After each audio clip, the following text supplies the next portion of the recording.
Hello दोस्तों, आज हम पढ़ेंगे चैप्टर नंबर 5 दो व्यंजनों के बीच स्वर का स्थान।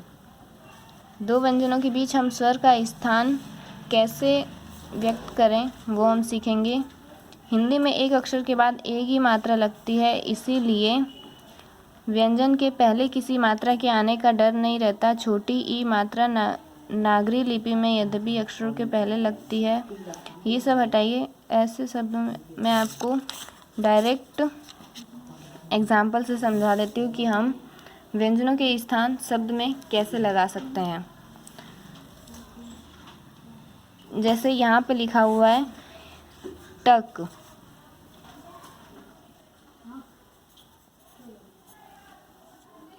टक लिखा हुआ है। अब इसमें पहला, दूसरा और तीसरा स्थान यहाँ दिया है। मानिए कि यहाँ पे मैं लिखती हूँ टूक,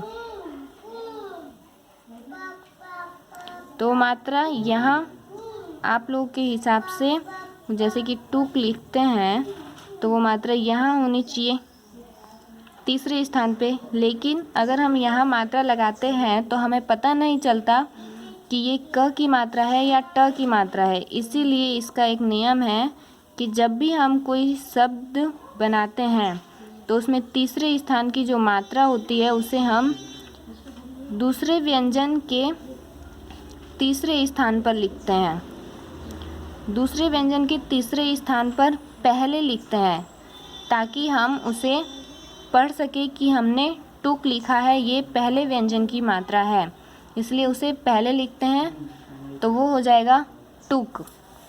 फिर लिखा हुआ है कप, तो इसे अब मानिए मैं लिखती हूँ कूप।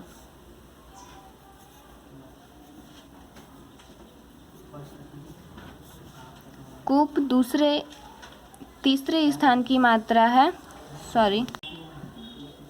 बड़ा ऊ तीसरे स्थान की मात्रा है, तो हमने प के पहले तीसरे स्थान पर लगा दिया ऊ की मात्रा, तो ये हम क के साथ पढ़ेंगे। ये हो जाएगा कूप, ये हो गया कूप। हमें लिखना है रीप, रीप लिखना है, तो बड़ी ई की मात्रा हम प के तीसरे स्थान पर पहले लगा देंगे, तो ये पढ़ेंगे हम रीप। क्योंकि र के तीसरे स्थान पर हम बिंदी लगाएंगे तो हमें पता नहीं चलेगा कि ये र के तीसरे स्थान की बिंदी है या प के पहले स्थान की पहली बिंदी है, इसीलिए हम तीसरे स्थान पर लगाएंगे। फिर है मक, तो अब इसे मीक लिखना हो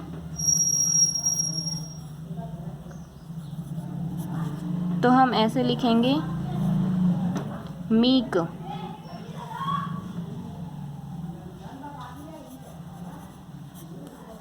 अब है कर, अब हमें इसे लिखना हो कुर,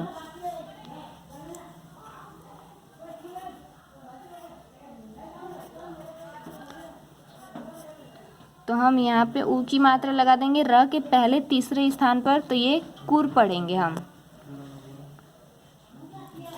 जैसा कि हम दूसरे एग्जाम्पल में देख सकते हैं, इसमें दिया हुआ है टक और कप, लेकिन इसमें तीनों मात्रा पहले ही व्यंजन पर दी गई है, तो हम तीनों मात्रा नंबर से तो लिखते नहीं हैं।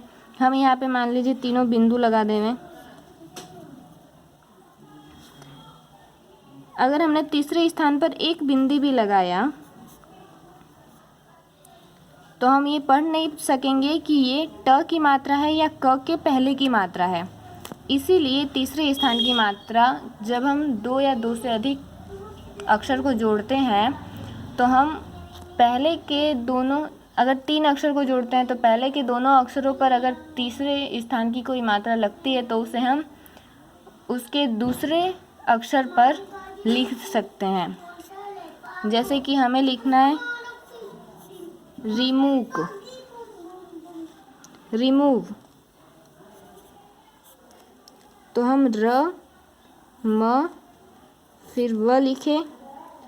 री बड़ी ई की मात्रा है, अब मैं यहाँ लिखूंगी तो पता नहीं चलेगा कि म के बाद की मात्रा है या र के तीसरे स्थान की मात्रा है, तो इसे मैं म के पहले तीसरे स्थान पर लिख दूंगी, तो ये र की ई की मात्रा हो गई, और म की ऊ की मात्रा व के पहले तीसरे स्थान पर लिख दूंगी, तो ये म की मात्रा हो गई, तो ये हो जाएगा रिमूव। दोस्तों हमारा चैप्टर नंबर 5 यहाँ पे समाप्त हुआ। अगर इसमें आपको कुछ समझ में नहीं आ रहा हो तो प्लीज़ मुझे कमेंट करें और मेरे वीडियो को लाइक करना शेयर करना ना भूलें। Thank you.